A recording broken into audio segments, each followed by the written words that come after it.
ჭრით ხავხს ნახევარ რგოლებად. ნუ თუ თქვენ კუბიკები გიყვართ, შეგიძლიათ კუბიკებად დაჭრათ, მაგრამ მე მიყვარს ნახევარ რგოლებად დაჭერი ამ კონკრეტულ კერძში. ეს არ არის არც აჯაპსანდალი, ეს არ არის არც რატატუი, ეს არის რაღაც ჩემეული ვერსია, რომელიც ძალიან მიყვარს და აი ამ ზაფხულის პერიოდში ბევრჯერ მინდება ხოლმე.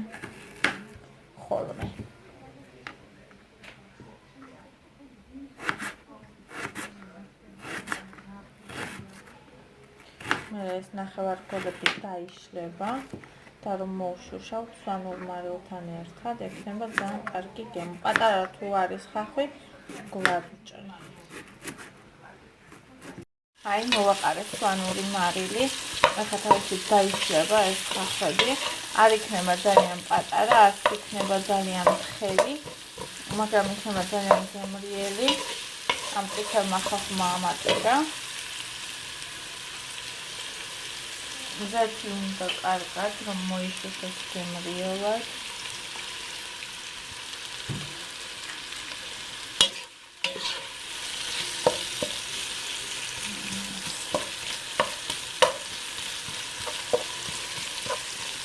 აი ასეთი მიყვარს მოშუშული ხახვი ამ კერძში.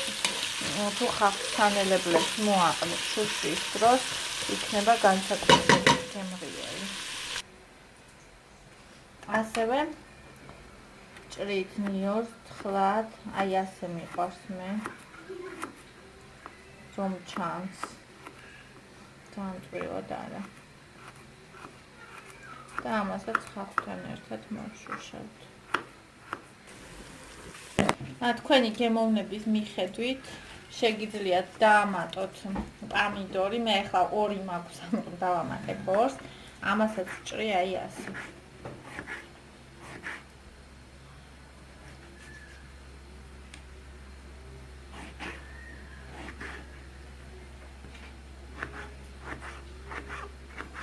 მოკლედ, ეს არის თავისუფალი კერძი. როგორც მოგესურვებათ, ისე დაჭრით და იმდენი რამდენიც გიყვართ.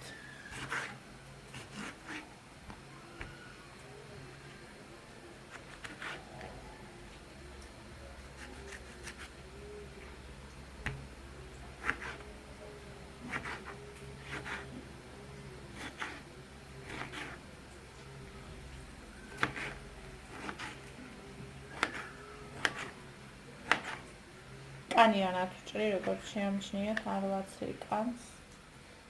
მომწონს მე. კანებიც რომ აქვს ხოლმე თავისი რაღაცნაირად მოშუშული კანები, როგორიც არის ეგ. ჩვენი ყაბაყები, ეს ჩემი ყაბაყი იყო ძალიან დიდი, ამიტომ გავჭერი 2 ნაწილად და ნუ ზოგადად 2 ცალს ვუკეთებ ხოლმე, როცა არის პატარები, მაგრამ ეს არის უდიდესი, როგორც ხედავთ, 2-ის ზომა და პატარებს ვჭრი ხოლმე ნახევარ რგოლებად, ხან კუბიკებად, მოკლედ ხასიათის მიხედვით.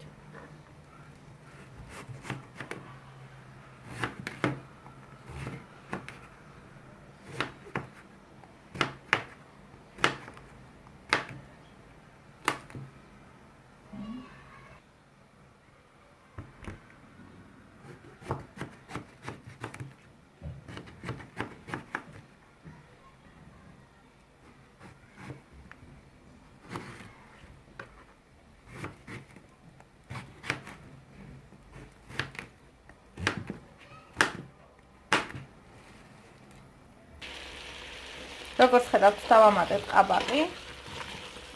ამოგურევთ ისე. და ახლა მოვამზადებთ ბადრიჯანს. 2 ცალი ბადრიჯანი გვაქვს, ამ ბადრიჯანს დავჭრი, ანუ შუაზე დავჭრი და მერე ნახევარ რგოლებად დავჭრით. ამ კერძს შეგიძლიათ დაამატოთ კარტოფილი, ან შეგიძლიათ დაამატოთ მწვანე ლობიო. გემოვნების მიხედვით მე არის ხოლმე მომენტები, როცა მინდა კარტოფილით, მაგალითად წინაზე გავაკეთე კარტოფილთან, ოღონდ კარტოფილი დავჭერი მსხვილად, მსხვილ ნაჭებად და შევწვიე, რატომღაც 10 მინუტზე და ისე დავამატე.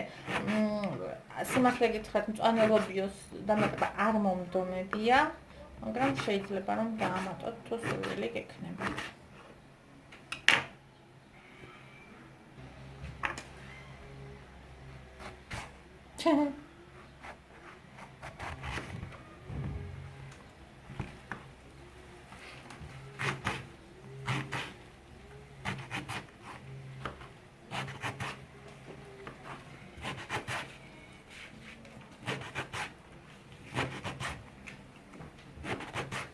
ბულგარული დამავიწყდა.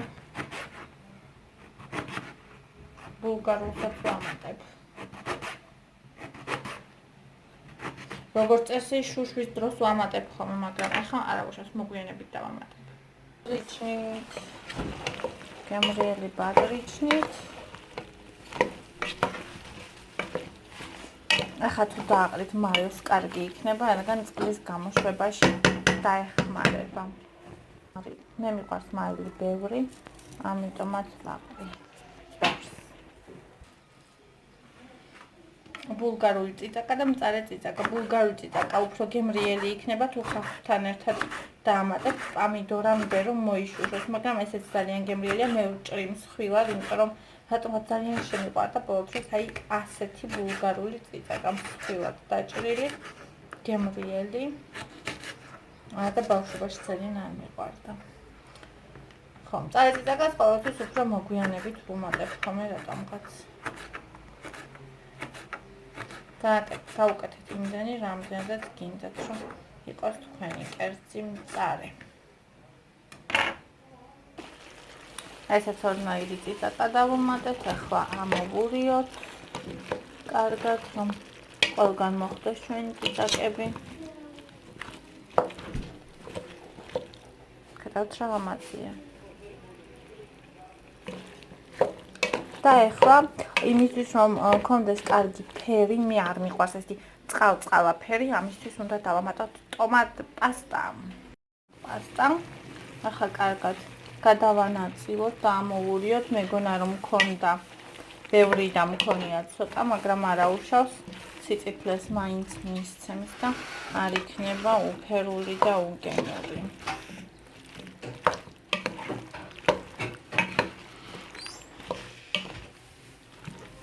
ამის შემდეგ უნდა დაახუროთ თავსახური, უნდა დააცადოთ რომ მოიხარშოს, მოიშუშოს, მოითუშოს ბოსტნეულობა. გადავთ როგორ შეეცვალა ფერი, სუსხა ფერი გახდა. განიმსაც უმატებთ გებოჩენი კერძი გამზადდა. ყველაზე მთავარი არის მზად იყოს ყაბაყი.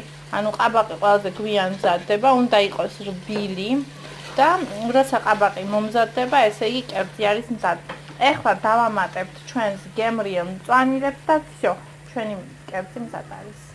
აი, ასე. ახლა ამოვურევთ, მე მიყვარს ბევრი მწვანილები.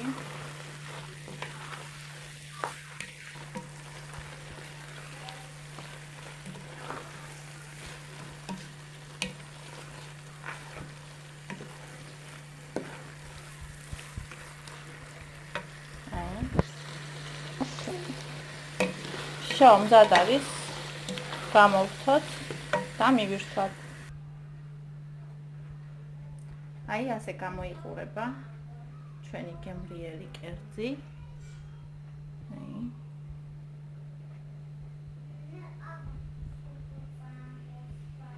არის ძალიან ცხელი, ასეთის ორთქლი, ცოტამ რომ გაგრილდება.